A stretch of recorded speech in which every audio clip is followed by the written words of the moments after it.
సరే. Okay. మళ్ళొస్తా. Yeah! ఈ 4వ స్కందంలో 14వ అధ్యాయంలో వేనరాజు యొక్క చరిత్ర మనం తెలుసుకుందాం. 13వ అధ్యాయంలో ఇంతకుముందు రసరాని మాత రివైజ్ చేసినట్టు ధ్రువ మహారాజు వంశీయుడైనటువంటి అంగ, ఎవరైతే గొప్ప భక్తుడు, మంచి రాజు, ఆదర్శ రాజు, అతనికి కలిగిన కుమారుడు ఏంటంటే పరమ క్రూరుడు అనమాట. ఆ వేనరాజు గురించి మనం ఈ అధ్యాయంలో ఇంకా వివరంగా తెలుసుకుందాం. దీంట్లో మొత్తం 46 శ్లోకాలు. 46 శ్లోకాల్ని మనం శ్లోకాల పరంగా విభజిస్తే మొదటి 6 శ్లోకాల్లో వేనరాజు యొక్క క్రూరత్వం గురించి మనము తెలుసుకుంటాం అన్నమాట. అతను ఏ రకంగా యువతల వాళ్ళను ఇబ్బందుల పాలు చేశాడనేది ఈ మొదటి 6 శ్లోకాల్లో చర్చించడం జరుగుతుంది. దాంట్లో ముఖ్యంగా మొదటి 2 శ్లోకాలు ఏంటంటే, ఎప్పుడైతే అంగరాజు వెళ్ళిపోవడంతో రాజ్యం, రాజులేని రాజ్యం కాబట్టి అక్కడ ఎవరన్నా ఒకళ్ళను ఆ రాజస్థానంలో ఉంచాలి అని మునులు వేనను ఎన్నుకోవడం, దాని గురించి చర్చిస్తారు. 3 నుంచి 6 శ్లోకాలు ఏంటంటే వేన యొక్క స్వభావం, అతను ఎంత గర్విష్టి, ఎంత క్రూరుడు, ఇవన్నీ కూడా మనం తెలుసుకుంటాం అన్నమాట. తర్వాత 7 నుంచి 13 శ్లోకాలు ఏంటి, ఈ ఈ రాజు ఎవరైతే రాజ్యాన్ని పరిపాలిస్తున్నాడో అతని క్రూరత్వము, అధర్మమైనటువంటి కార్యకలాపాలు చేస్తుంటే అతనికి నచ్చ చెప్పాలి, అతన్ని సరిదిద్దాలి అన్న ప్రయత్నంతో ఋషులు ఆయన్ని కలుస్తారనమాట. కలిసి ఆయనకు నచ్చ చెప్పే ప్రయత్నాలు చేస్తారు. కానీ 14 నుంచి 22 శ్లోకాల్లో ఒక ఒక రాజు, ఆదర్శమైన రాజు ఏ రకంగా పరిపాలించాలి, అతను పాటించాల్సిన పద్ధతులేంటి, అవన్నీ చక్కగా వాళ్ళు చెప్తారనమాట. కానీ ఈ వేణ వాళ్ళు ఇచ్చినటువంటి సలహాల్ని తీసుకునే స్థితిలో లేడు. 23 నుంచి 28 శ్లోకాల్లో అతను చాలా దురుసుగా ఆ, ఈ ఋషుల యొక్క అభ్యర్థనకు జవాబు మొదలు పెడతాడనమాట. 29 నుంచి 30 శ్లోకాలు ముందు ఆయనకు నయాన భయాన చెప్తారు, ప్రార్థిస్తారు. కానీ ఎప్పుడైతే వీణ యొక్క ప్రవర్తన మారకపోవడము, అతని పద్ధతులు అతను మార్చుకోకపోవడంతో అప్పుడు మునులు ఏమనుకుంటారంటే ఈ రాజుని మనము ఆ, సంహరించాలి అనుకుంటారనమాట. అనుకుని అతన్ని సంహరిస్తారు. కానీ తల్లి కదా, తల్లికి సంతానం ఎటువంటి దుర్మార్గుడైనప్పటికీ తల్లికి అతని మీద ప్రేమ పోదు. అందుకని తల్లి సునీత ఏం చేస్తుందంటే ఆ వేణ యొక్క దేహాన్ని మంత్రాల ద్వారా, అనేక లేపనాల ద్వారా ఆమె భద్రపరుస్తుంది అనమాట. 36 నుంచి 41 శ్లోకాల దాకా ఏంటి అంటే, ఈ ఎప్పుడైతే రాజు, అతను క్రూరుడో దుర్మార్గుడో ఎవరైనా సరే, ఒక రాజు లేని రాజ్యము ఎంత అరాచకం అవుతుందో, ఆ దానివల్ల దేశంలో ఏర్పడ్డ పరిస్థితులన్నింటినీ కూడా ఈ మునులు గమనిస్తారనమాట. అప్పుడు వాడు ఏం చేస్తారంటే దీని నుంచి పరిష్కారం రావాలి కాబట్టి 42 నుంచి 46 శ్లోకాల్లో వీళ్ళు ఈ వేణ యొక్క శరీరం ఏదైతే తల్లి భద్రపరిచిందో దాన్ని వాళ్ళు ఒక చిరికి ఆమె యొక్క అతని యొక్క దేహం నుంచి ఏమేమి పొందుతారో, తర్వాత ఎవరు ఆ ఉమ్, ఆ దేహం యొక్క ఆ అంటే వేణ యొక్క పాపాలకు ఫలితంగా, తర్వాత పుణ్యానికి ఫలితంగా ఎవరెవరు వస్తారనేది మనకి చివరిలో చెప్పడం జరుగుతుంది. సో ఈ రోజు మొట్టమొదటి శ్లోకం పెట్టాం, ఎందుకంటే దసరా రోజు కొత్త శ్లోకాలు చదివితే మన మన ప్రయాణం విజయవంతంగా అవుతుందని ఆశిద్దాం. హరే కృష్ణ. సో ఇంకా మైత్రేయ విదుర యొక్క సంభాషణ ఏంటి, మైత్రేయుడు చెప్తాడనమాట. భృగ్వాదయస్తే మునయో లోకానాం క్షేమదర్శినః గోప్తర్య సతే వైనూనం పశ్యంత పశు సామ్యతాం. హరే కృష్ణ. ఎస్ కృష్ణ మాతాజీ. మాతాజీ.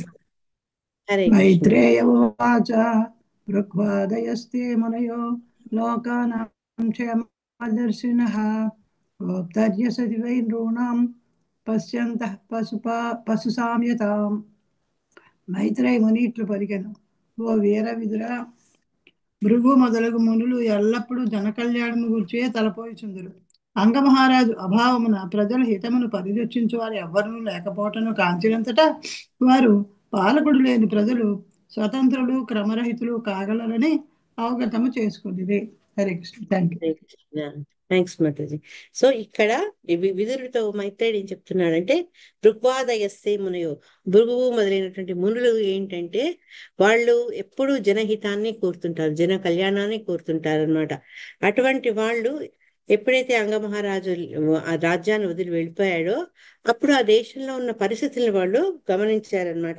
ఎప్పుడైతే రాజు ఉండడో అప్పుడు అరాచకం పెరిగిపోతుంది, అన్యాయం పెరిగిపోతుంది, తర్వాత దుష్ట ప్రవర్తన పెరిగిపోతుంది, దుష్టులను అడ్డగించే వాళ్ళు ఎవరు ఉండరు. ఇవన్నీ వాళ్ళు గమనిస్తారనమాట. గమనించి ఈ ప్రజలు వాళ్లకు వాళ్ళు స్వతంత్రంగా ప్రవర్తించడం, వాళ్ళ నిర్ణయాలు వాళ్ళు తీసుకోవడం, అంటే అదుపులేని ప్రవర్తన అన్నమాట. అంతేకాక క్రమరహితులు, పశు సామ్యతం, అంటే వాళ్ళకి ఏంటంటే ఒక క్రమబద్ధత అయిన జీవన విధానం పోయిపోయి వాళ్ళు ఏంటంటే పశువులాగా జీవించడం మొదలు పెడతారంట. ఇవన్నీ కూడా ఈ భృగు మొదలైనటువంటి మునులు గమనిస్తారు. ఈ మనకు శిల ప్రభుపాదుల వారు ఈ క్షేమ దర్శన అంటే ఆ పదం యొక్క ఇంపార్టెన్స్ చెప్పారు. ఈ మునులు ఎటువంటి వాళ్ళు అంటే లోకానాం క్షేమ దర్శన, వాళ్లకు వాళ్ళ స్వార్థ చింతన కాదు, ఈ ప్రజల యొక్క క్షేమం గురించి వాళ్ళు ఎప్పుడూ ఆలోచిస్తుంటారు. ఈ ఈ మాట అనగానే మనకు రెండు సంఘటనలు దృష్టికి రావాలి. ఎవరైనా చెప్పగలరా? అంటే ఈ గొప్ప భక్తులు గాని గొప్ప వ్యక్తులు గాని ప్రజాహితాన్ని కోరుకుంటారు. మాతాజీ దానికి శౌనకాది ఋషులు పర్ఫెక్ట్. నైమిషారణ్య ఇంకా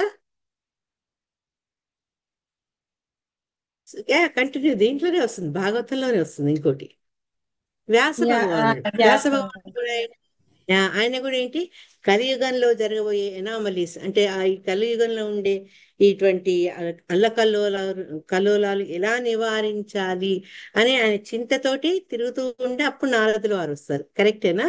అంటే వాళ్ళు ఏంటంటే వాళ్ళ కోసం కాక వాళ్ళు ప్రజా హితో కోసం ఆలోచిస్తుంటారు అనమాట. అందుకని ఇక్కడ మనకు క్షేమ దర్శన అనే పదము ప్రధానమైందని శిలా ప్రభుపాద వారి భాష్యంలో చెప్పారనమాట. వాళ్ళు ఏంటి అంటే ప్రజలని కేవలం భౌతిక పరంగానే కాదు, ఆధ్యాత్మిక పరంగా కూడా ఏ రకంగా ఉద్ధరించాలి. ఎందుకంటే ప్రతి జీవికి కూడా భౌతిక పరంగా జీవించడమే కాదు, అక్కడి నుంచి ఒక మెట్టు ఎక్కి ఆధ్యాత్మిక పరంగా వాళ్ళు ఉన్నత స్థాయి చేరాలన్నమాట.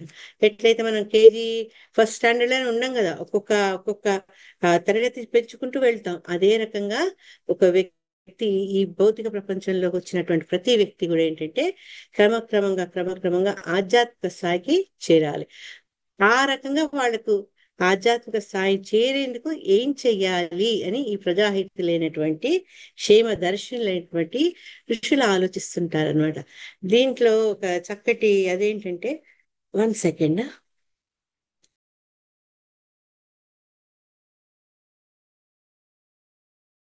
హరి మాతాజీ.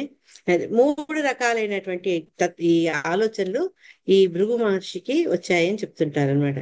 ఏంటి అంటే మొట్టమొదటి ప్రజా కళ్యాణం, అంటే ప్రజా శ్రేయస్సు, ఈ అరాచకాల నుంచి వీళ్ళు బయటపడాలి అనేది ఒక కోరిక. ఇంకొకటి ఏంటంటే ఆ శ్రేయస్ అనేది కూడా ఏంటి అంటే తాత్కాలికంగా కాదు, దీర్ఘకాలికంగా ప్రజలందరికీ ప్రయోజనం కలగాలి. అది అనమాట వాళ్ళ యొక్క ఉద్దేశం, ఎవరు భృగు మహర్షి. ఇంకోటి మూడోది ఏంటి అంటే ఏదన్నా ఒక ఉపయోగం జరిగితే, ఏదన్నా ఒక మార్పు అనేది జరిగితే అది ఎటువంటి మార్పు ఉండాలంటే ఉత్తమమైనది, ద బెస్ట్ అన్నమాట. అంటే అందరికి హితమైంది, అందరికి ప్రయోజనకరమైనటువంటి కళ్యాణం జరగాలి. ఈ మూడు అతను కోరుకుంటాడు అనమాట భృగు మహర్షి. సో అటువంటి కోరికతోటి భృగు మహర్షి మిగతా మునులు ఏంటి అంటే వాళ్ళు ఆ రాజ్యంలో రాజు లేని ఆ రాజ్యంలో రాజును పెట్టాలి అనే ఆలోచన చేస్తారనమాట. భృగు మహర్షి గురించి మనం ఇద్దరు కూడా విన్నాము. ఆయన సప్త ఋషుల్లో ఒకరు, బ్రహ్మ మానస పుత్రుడు అనమాట. చాలా పవర్ఫుల్ ముని. మనము మన ఆంధ్ర ముఖ్యంగా వెంకటేశ్వర స్వామి యొక్క అపియరెన్స్ కనెక్షన్ లో భృగు గురించి మనం తెలుసుకుంటాం అనమాట. ఈ ఈ భృగు మహర్షి మిగతా మునులందరూ కూడా ఈ రకంగా రాజ్యంలో ఉండే అవాంఛిత పరిస్థితుల్ని తీసేయాలని అనుకుంటారనమాట.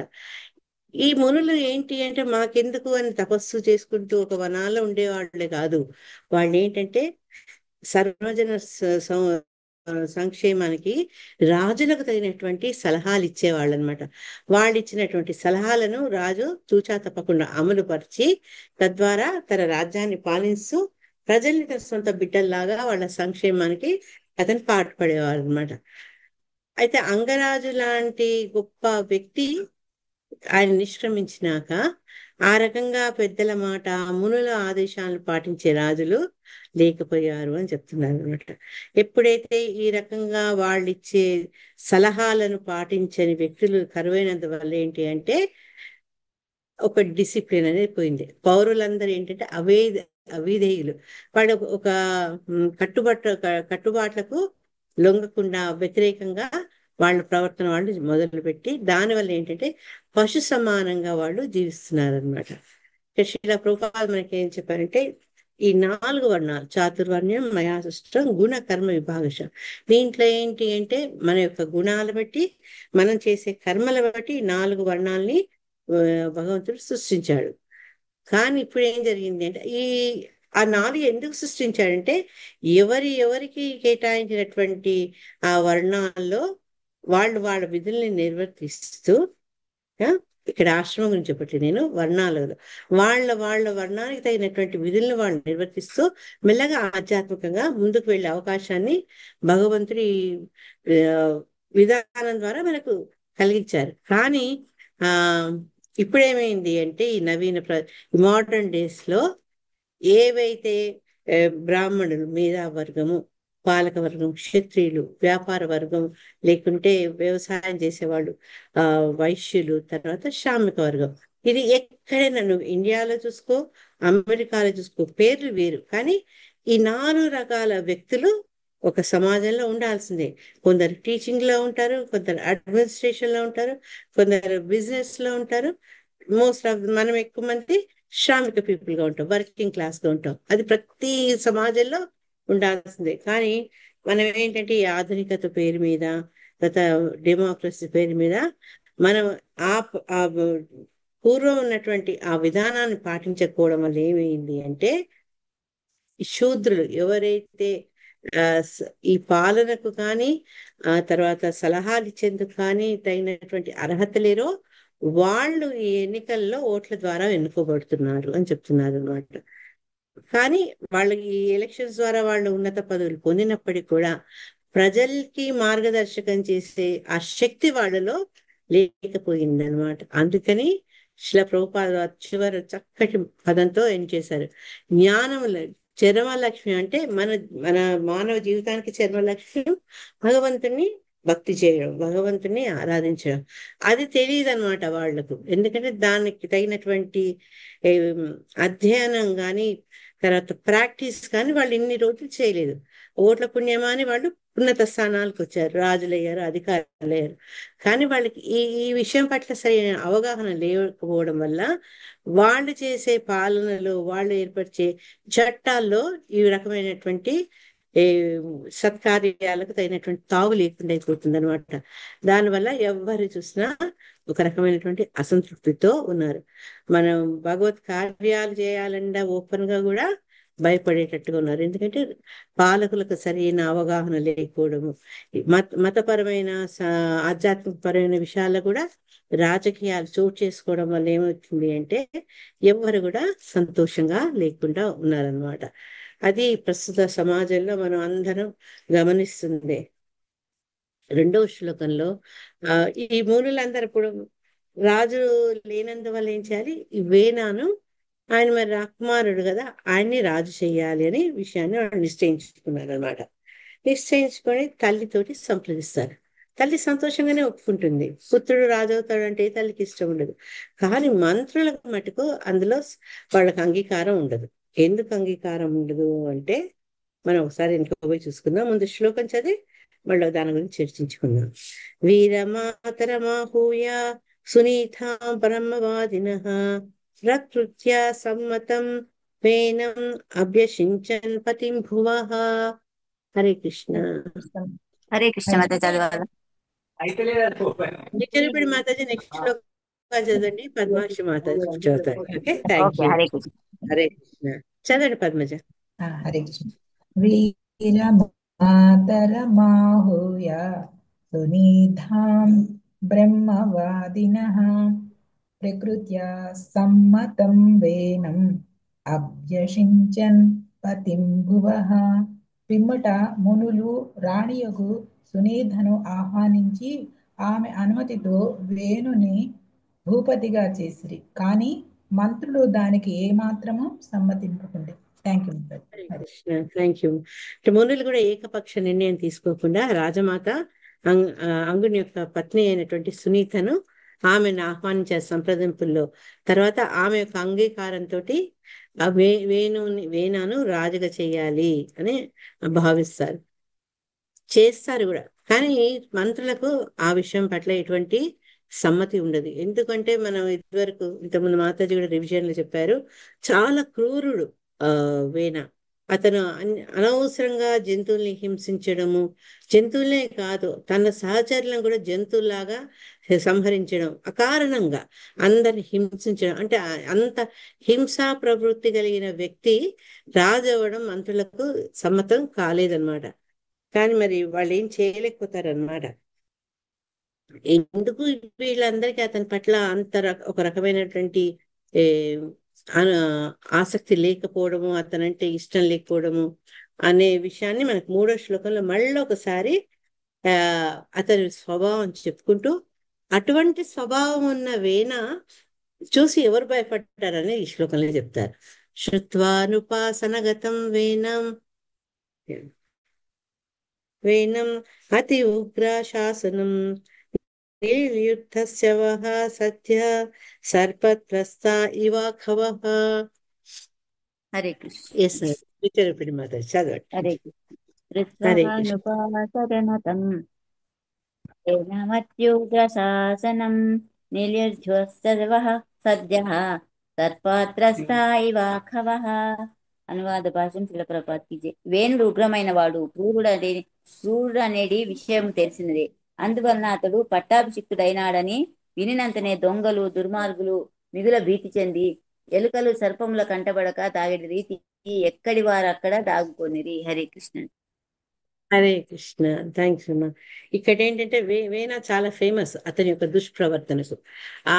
అది ఒక రకంగా ఈ పరిస్థితిలో వాళ్ళకు ఉపయోగపడింది. ఏ రకంగా అంటే రాజు లేకపోవడం వల్ల ఈ దుర్మార్గులు దొంగలు వీళ్ళంతా ఎక్కువైపోయారు కదా, అరాచకత్వం పెరిగిపోయింది. ఇప్పుడు ఎవరైతే రాజు వచ్చాడో ఆ రాజు కూడా ఏంటి మామూలు వాడు కాదు, మహాక్రూరుడు. ఉట్టి పుణ్యానికే అందరిని హింసించి సంహరించేవాడు. అటువంటి వాడు రాజయ్యాడని తెలవంగానే ఈ దొంగలు దుర్మార్గులు అంతా కూడా ఎక్కడెక్కడ గప్చుప్ అనమాట అదృశ్యమైపోయి అక్కడి నుంచి వెళ్ళిపోవడమో, రాజ్యాన్ని వదిలిపోయో లేకుంటే రాజ్యంలో ఎక్కడో దాగి ఉండి వాళ్ళ కార్యకలాపాలని మానివేయడమో జరిగిందనమాట. ఎందుకు అంటే ఆ వేణ యొక్క క్రూర స్వభావం కారణంగా. అతను మంచి రాజు కాదు.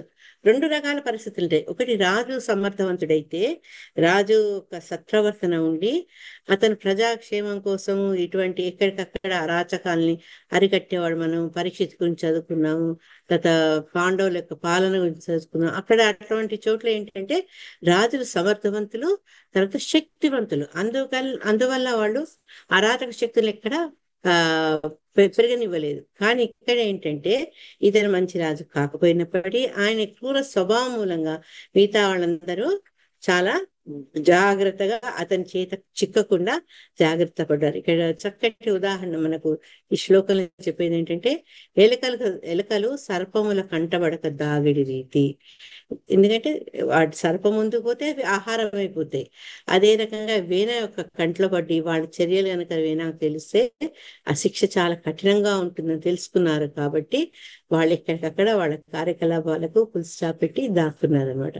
ఆ కారణంతో ఏంటంటే రాజ్యంలో ఈ దొంగల వల్ల దుండగీల వల్ల జరిగే కష్టాల నుంచి వాళ్లకు విముక్తి లభించింది.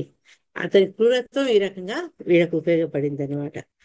4వ శ్లోకంలో ఏంటంటే ఈయన యొక్క గొప్పతనం అంటే వీణ యొక్క క్యారెక్టర్ గురించి ఇంకొంచెం చర్చిస్తాను అనమాట. స ఆరూఢానుపస్థాన ఉన్నతోష్ట విభూతిభిః అవమేనే మహాభాగాన్ శబ్ద సంభావిత స్వతః. శ్లోక 4, శ్లోక నెంబర్ 4. హరే హరే కృష్ణ కృష్ణ. మాతాజీ చదవను. చదవండి మాతాజీ. హరే కృష్ణ. హరే కృష్ణ. స ఆరూఢ నృపస్థాన ఉన్నద్ధోష్ట విభూతిభిః అవమేనే మహాభాగాన్ స్తబ్దః సంభావితః స్వతః. భావం: సింహాసనం నెక్కినంతటి ఆ రాజు అష్టవిభూతులతో సర్వశక్తిమంతుడయ్యను. తత్ఫలితముగా అతడు మిగుల గర్వితుడయ్యను. అహంకారముచే అతడు తనను మహోన్నతునిగా భావించుచు మహాత్ములను అవమానింప మొదలెడెను. Thank you Mataji. హరే కృష్ణ. హరే కృష్ణ. ఇక్కడ ఒక రాజు అనే అతను ఏ రకంగా శక్తివంతుడవుతాడు అనే విషయాన్ని మనకు శిలా ప్రభుపాదుల వారు ఇంకొంచెం చక్కగా వివరంగా చెప్పారనమాట. ఏ రాజు అయితే రాజ్యపాలన కోసం సింహాసనాన్ని అధిష్ఠిస్తారో అతను ఏంటంటే ఈ అష్ట విభూతులు అంటే అష్ట యోగాలు, యోగ సిద్ధులు ఉంటాయి కదా, వాటిని పొందడం ద్వారా అతను చాలా శక్తివంతుడు అవుతాడు. అందుకని వాళ్ళని రాజర్షి అంటారు. మనం ఇదివరకు కూడా ఒకసారి అనుకున్నాం, అంటే రాజుల్లో ఋషి వంటి వాడు.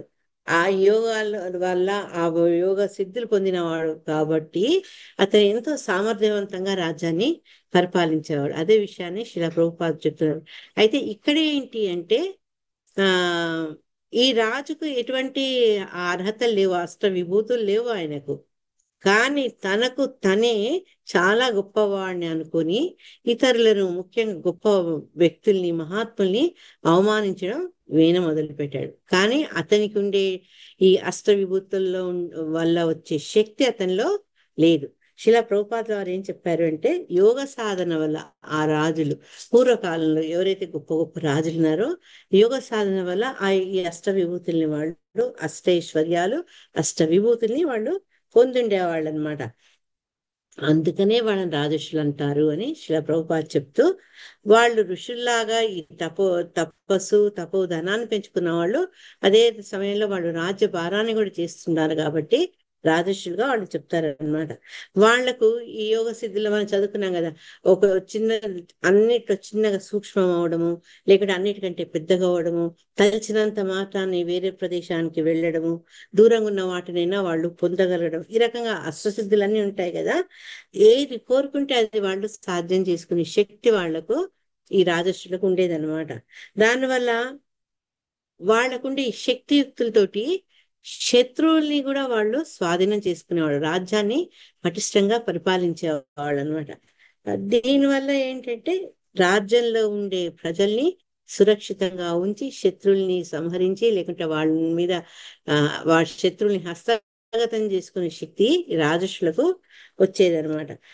ఇవి ఈ రాజులకు ఉండే కొన్ని శక్తులు అనమాట. కానీ వేనాకేంటి అటువంటి శక్తులు సిద్ధులు ఆయనకు ఏమీ లేవు. కానీ తనకి ఎప్పుడైతే పవర్ వచ్చిందో, ఎప్పుడైతే అధికారం వచ్చిందో, దానివల్ల ఆయనకు అహంకారం వచ్చింది. కొన్నిసార్లు అధికారము అందుకే డేంజర్ అనమాట. మన చైతన్య మహాప్రభు ఆయన చెప్పారు, నా ధనం నా జనం నా సుందరీం అన్నారు. అంటే ఎప్పుడైతే ఫాలోవర్స్ ఉండి, తర్వాత ఎప్పుడైతే ధనం వస్తుందో, తర్వాత ఎప్పుడైతే అధికారం వస్తుందో, ఇవన్నీ ఏంటంటే మన పాకుడు రాళ్ళ మీద నిల్చున్నట్టు అనమాట.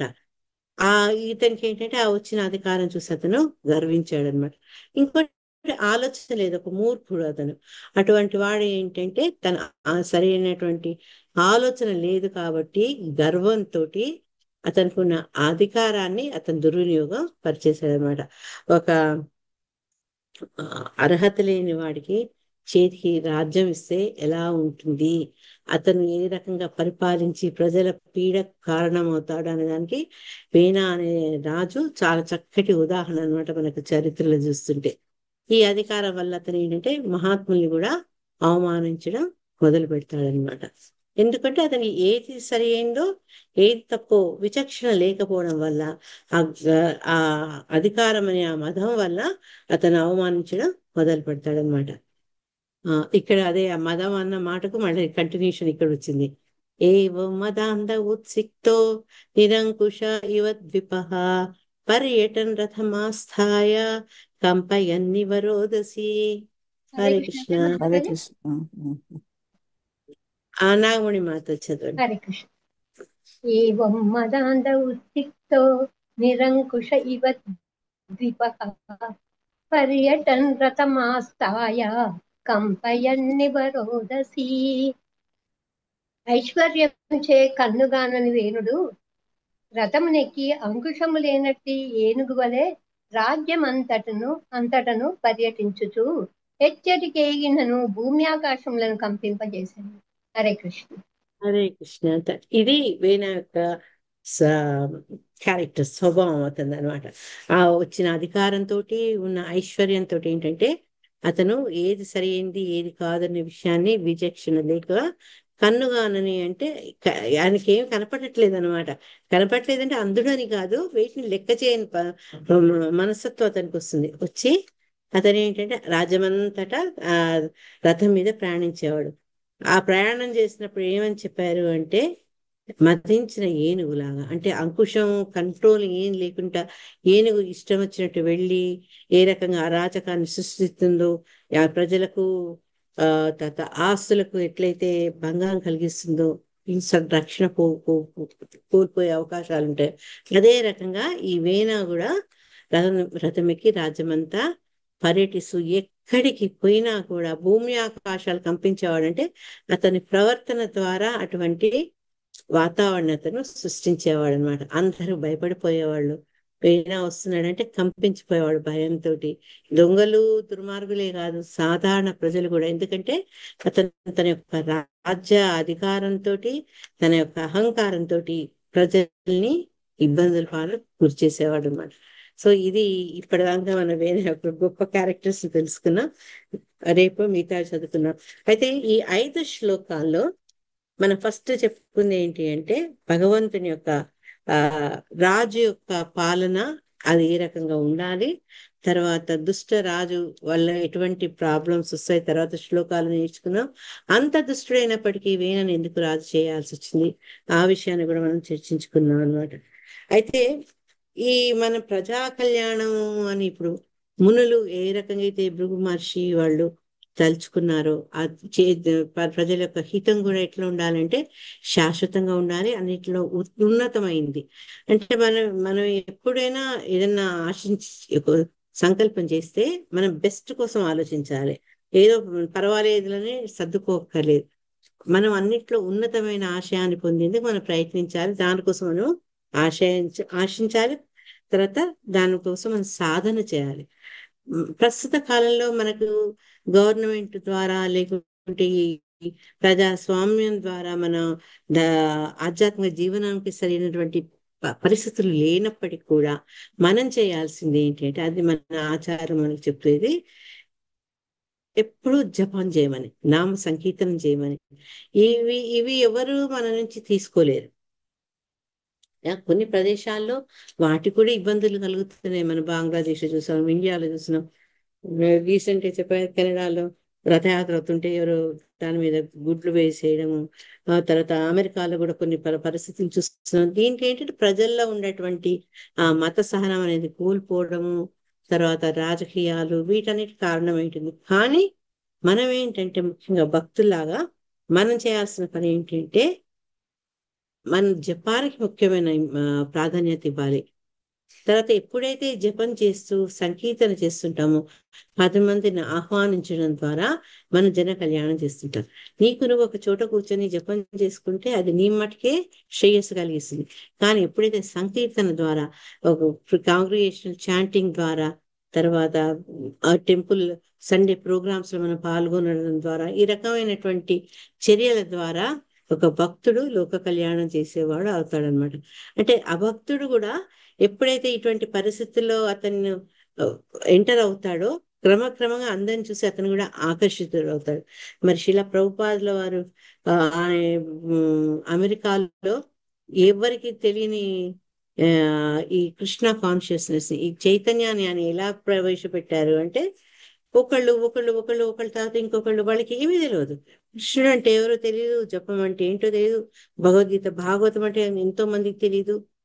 అటువంటి వ్యక్తుల్ని ఆయన ఒక్కొక్కరిని ప్రోత్సహించి వాళ్లకు ప్రసాదాలు ఇచ్చి ఓపికగా వివరించి ప్రభావితం చేశారు. అదే మరి శిలా ప్రభుపాద గ్రాండ్ చిల్డ్రన్ లాగా మనం కూడా ఏంటి అంటే జపాన్ని, తర్వాత భగవన్ నామ సంకీర్తనని మనం ఎప్పుడు కూడా ఆపకుండా నిరంతరం దానివల్ల మనం దాంతో కృషి చేస్తూ, ఆ కృషిలో ఒక భక్తుడు ఏంటంటే కేవలం భక్తులంటే ఇక వాళ్ళకి ఏం అన్ని కష్టాలే ఉంటాయి, వాళ్ళు దారిద్ర్యంలోనే ఉంటారు అన్న భావన సరైన కాదు అని చెప్పేందుకు మనం ఆధ్యాత్మికంగా భౌతికంగా కూడా అభివృద్ధి చెందుతూ మిగతా వాళ్ళకి ప్రేరణ కలిగించాలన్నమాట.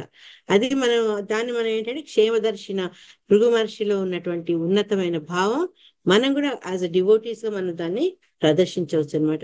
ఎప్పుడైతే నాన్ డివోటీస్ కానీ లేదంటే కొత్త వాళ్ళు ఈ నామ సంకీర్తనకు నామ జపానికి కొత్త వాళ్ళు ఉంటారో వాళ్ళు కూడా ఏంటంటే ఈ క్రమక్రమంగా ముందు అయిష్టతతో, తర్వాత మొక్కుబడిగా, తర్వాత ఎవరేమనుకుంటారని మొహమాటానికి ఈ రకంగా మొదలుపెట్టి వాళ్ళకు కూడా ఏంటంటే ఒకసారి భగవంతునితో కనుక సంబంధం ఎస్టాబ్లిష్ అయితే, సంబంధం కనుక కుదిరింది అనుకోండి, అప్పుడు వాళ్ళకు ఈ నామజపం యొక్క రుచి తెలుస్తుంది.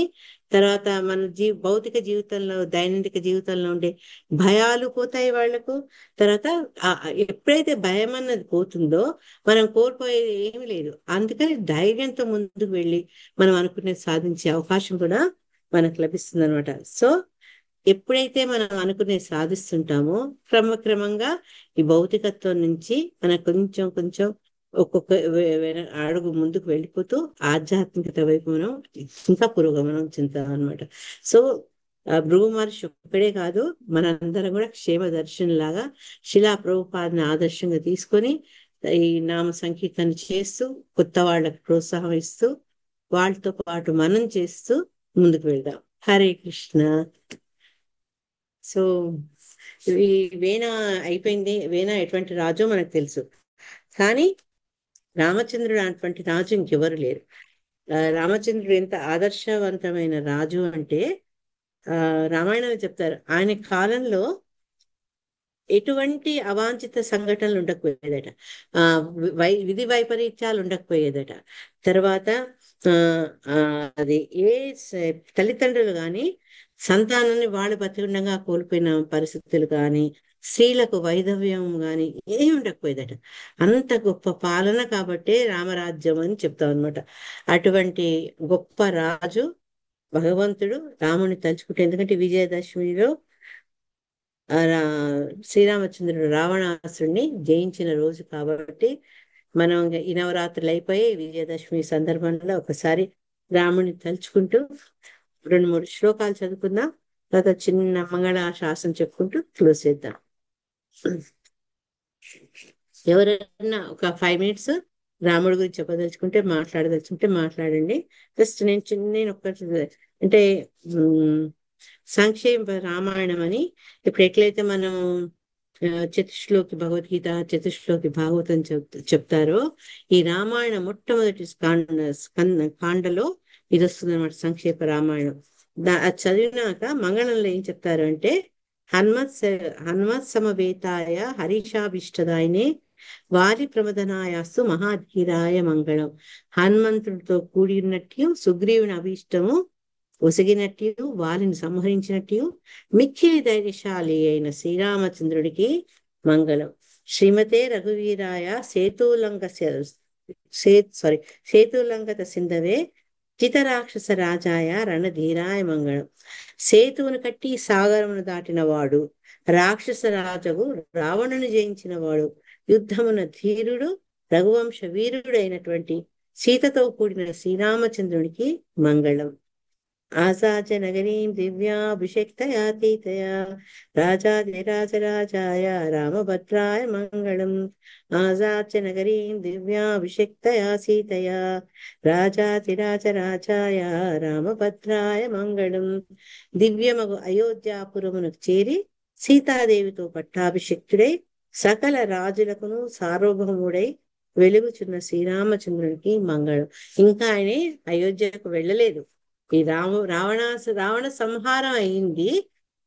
ఆయన ఎప్పటికి వెళ్తారు, ఎప్పుడు చేస్తారు మాతాజీ అయోధ్యకు? హరే కృష్ణ. దీపావళి రోజు అనుకుంటాను.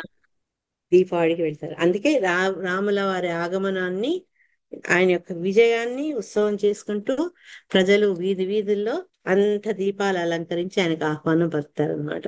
హరే కృష్ణ. నేను క్లోజ్ చేసే ముందు ఒక 5 minutes ఎవరైనా మాట్లాడతారా రాముడు గురించి? మీ అభిప్రాయం, మీకు తెలిసింది. హరే కృష్ణ. మామకా మహితమంగళం రామచంద్రాయ జనకరాజ మనోహరాయ మామకాభీష్టదాయ మహితమంగళం కౌసలేశాయ మందహాసదాస పోషకాయ వాసవాది వినుత సద్వరాయ మంగళం చారుమేఘరూపాయ చందనాది చర్చితాయ హారకటక శోభితాయ భూరి మంగళం లలితరత్నకుండలాయ తులసీవనమాలికాయ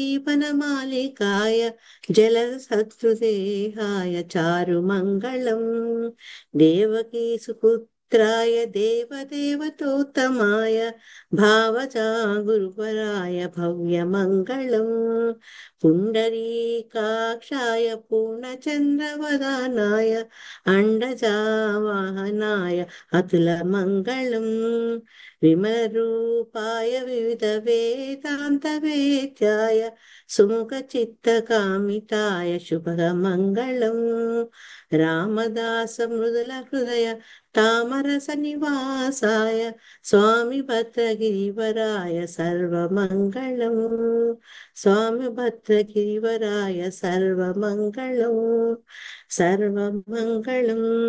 శ్రీ సీతారాం లక్ష్మణ హనుమాన్ కి జై. Hare Krishna. Okay Mataji, thank you.